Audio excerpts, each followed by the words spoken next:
এই বেটা এদিকে এদিকে। আসসালামু আলাইকুম। ওয়ালাইকুম সালাম। কই তুই যে ভাই? ঘর জামাই যে থাও আছে না, তুই ঘর জামাই থাকিয়া তুই আমার খেতের কোয়া কাটস, তুই বেলে বাইক বেলে গরু কিনছ, তোর কি তা কাম ফাজি?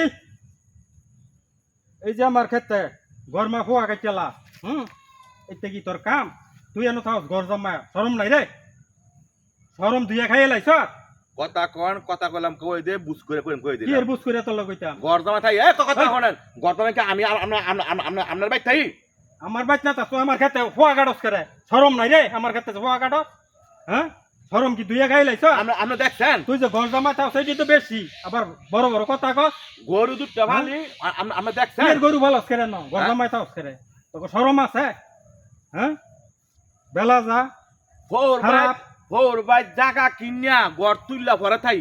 এরে থাও ঘর জামাই থাও করে, বাইক গিয়ে থাকতার আমার নিজের কামাই টিয়ার জায়গা এনো। নিজের কামাইটিয়া তো আমার এই জমিনের মধ্যে গিয়া গাছ কাটো টিয়া কাটো, হেন ভাবে ইয়া হেন জায়গা কিনে ঘরে গাছ কাটো, মানুষ গাতে গাছ কাটো করে, শরম নাই?